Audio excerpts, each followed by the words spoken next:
So in this video I wanted to talk about situational awareness. What is it and how is it gonna improve you on the battlefield? Now for the first half of the video I just wanted to generally talk about what is situational awareness, and then for the second half of the video I wanted to move on and talk about some of the tips and tricks that I can give you to improve your situational awareness and with that improve your scores on the battlefield. So generally speaking, what is situational awareness? Now this is just straight out from Wikipedia, but it involves being aware of what's happening in the vicinity in order to understand how information, events and one's own action will impact goals and objectives both immediately and in the near future. Now it's important to understand that this is not something that you learn in one day. It takes some time to learn this.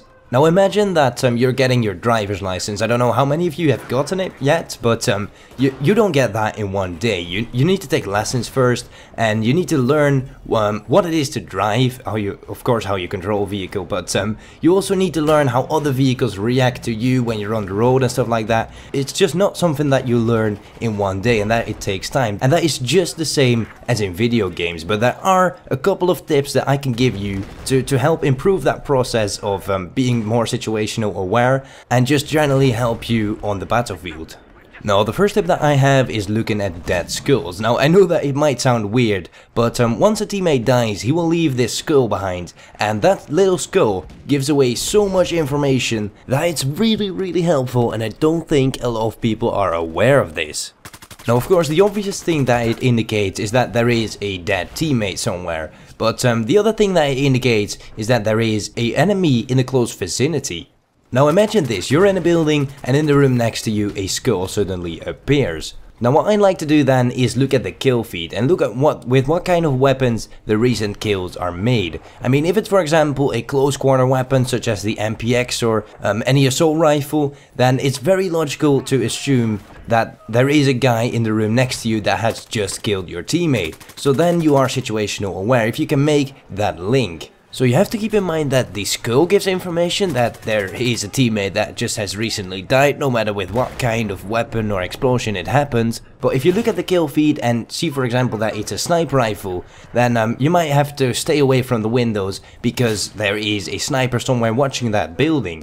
So there hasn't necessarily have to be a guy into the next room. If you can make that link with the kill feed and the skulls, then it's really gonna give you an advantage on the battlefield. But like I said earlier, you don't learn this in one day, just as you don't learn to drive a car in one day.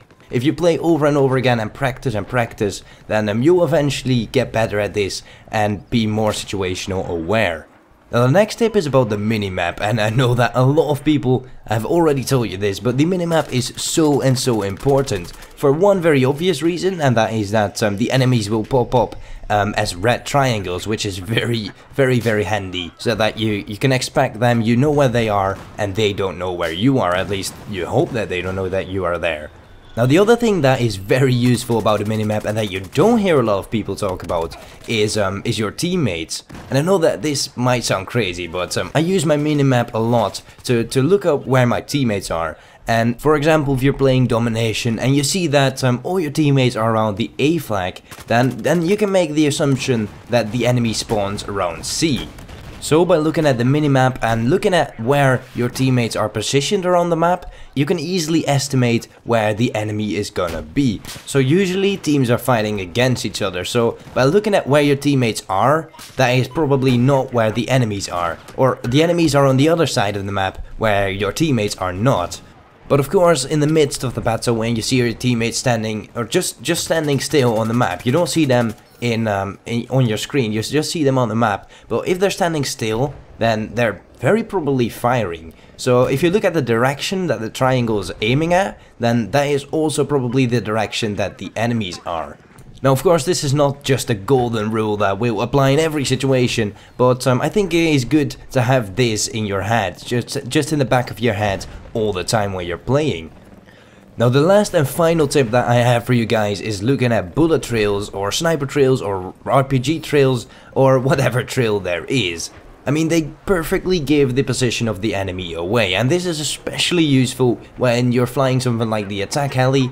If you see the trail that the Stinger or the RPG or the Igla goes or comes from, it's really easy to locate the enemy and then take him out.